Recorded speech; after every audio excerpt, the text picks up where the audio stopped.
En este video vamos a analizar un amplificador emisor común en continua. El amplificador emisor común es como se presenta en esta gráfica. Tienes un voltaje de polarización y dos resistencias RC y RB y un transistor. Un transistor, como ustedes deben de saber, puede ser PNP o NPN, en este caso un transistor NPN. Como vemos, tiene el colector en esta parte donde no está la flechita. En esta flechita simplemente está el emisor, ¿no? Y en el contacto del medio está la base. Aquí tendríamos el voltaje colector emisor, el voltaje base emisor,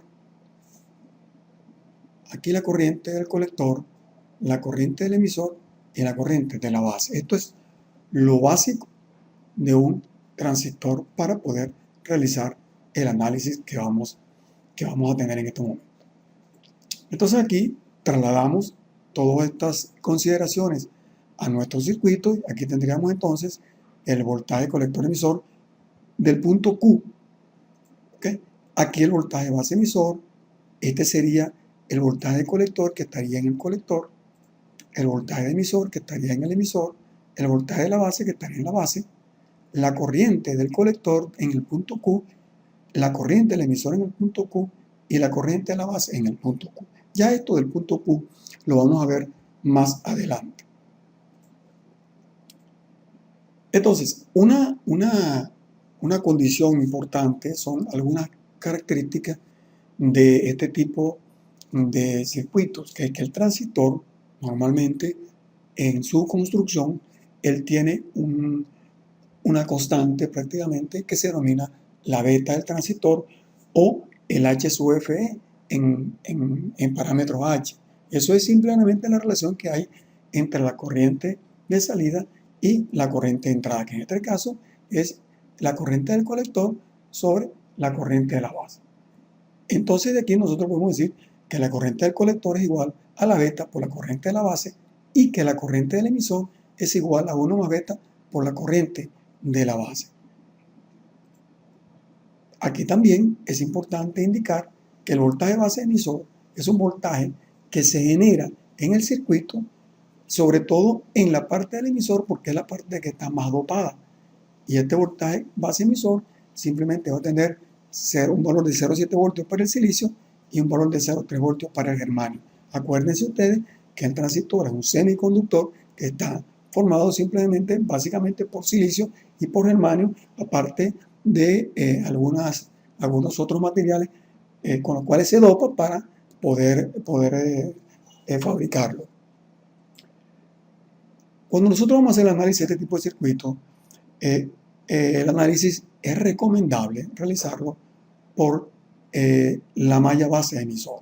La malla base emisor es simplemente la malla que va desde el voltaje colector hasta la tierra o hasta el emisor. Esto que está marcado en azul, que sería justamente este circuito que está aquí. En este circuito nosotros vamos a tener su voltaje base emisor, su corriente de la base. Para poder realizarlo simplemente lo que hacemos es nos vamos a un circuito normal equivalente a este circuito, que sería de esta forma. Tendríamos entonces dos voltajes, que es el voltaje V sub CC y el voltaje V sub E, y en el medio de los dos una resistencia, tal y cual como está dibujado aquí. O sea que este sería el voltaje V sub CC, que es el voltaje de polarización, donde la batería, el voltaje simplemente, esta parte es la parte negativa y esta parte es la parte positiva, y tendríamos la resistencia RB que va desde la parte positiva hasta RB, positivo RB, y luego va hacia la parte positiva de V sub E. Este tipo de circuito, su análisis, yo lo realizo de esta manera. Simplemente le doy sentido a los voltajes de menos a más y coloco pues el sentido a la corriente de la base, que ya lo tengo en este circuito que está aquí, que va desde el positivo de V sub CC hasta el positivo de más sub E, tal cual como está colocado en el gráfico. Luego de esto nosotros necesitamos aplicar la primera ley de Kirchhoff, que es la ley de los voltajes, pero antes debemos escoger un sentido de análisis del circuito, que va en el sentido de las agujas del reloj. Y aquí tenemos entonces nuestra primera ley de Kirchhoff, que es la sumatoria de los voltajes. Y esa ley simplemente dice que los voltajes que se generen en un circuito es igual a cero. Dicho de otra manera, nosotros podemos decir también que lo que se genera en el circuito lo consume. O sea, que la sumatoria de los voltajes puede ser igual también a la sumatoria de las caídas. O sea, si analizamos el circuito, vemos que en este lado de la parte de la ecuación donde están la sumatoria de los voltajes,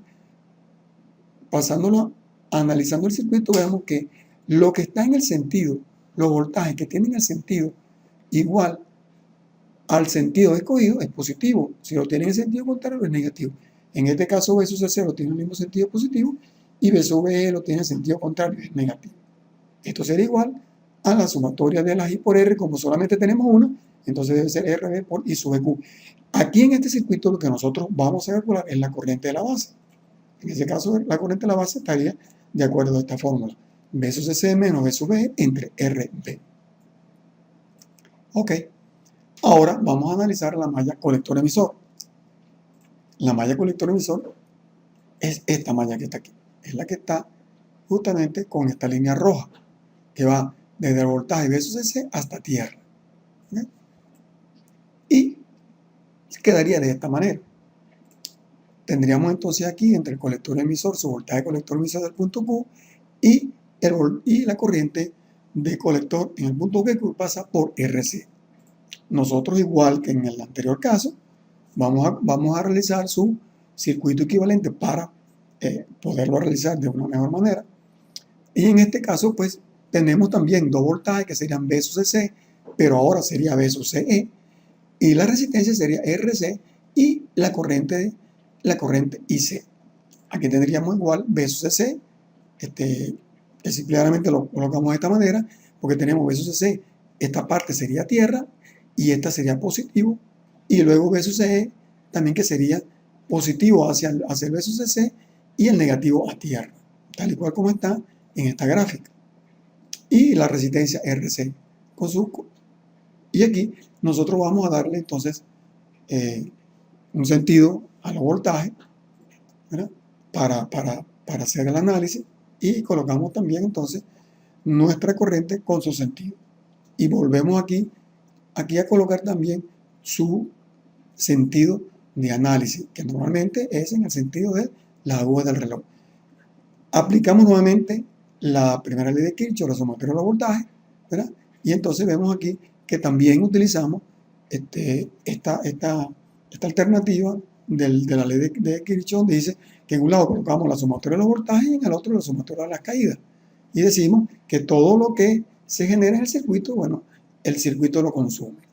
Y entonces aquí sería que aquellos voltajes que están en el sentido del escogido serían positivos, ¿verdad? Y aquellos que no serían negativos, igual pasaría con la corriente. La corriente que tenga el mismo sentido, el sentido escogido, sería positiva. En este caso tenemos B sub C, que es positivo, B sub CE, que es negativo, y sería igual a I sub C U por RC, en este caso también positivo. Esta ecuación es una ecuación muy importante, porque esa es la ecuación de la recta de carga. ¿Ves? O sea que nosotros en esta pantalla vamos a colocar nuevamente la fórmula de la corriente de la base y la ecuación de la recta de carga, justamente porque vamos a estudiar esta curva, que son las curvas características del transistor, unas curvas que son muy importantes cuando uno va a realizar un diseño.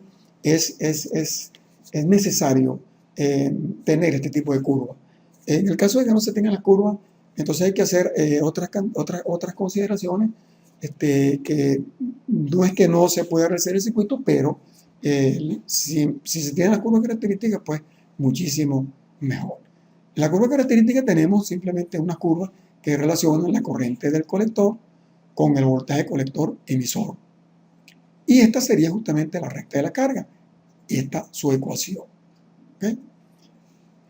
En esa recta de carga, para nosotros poderla definir, necesitamos tener dos puntos.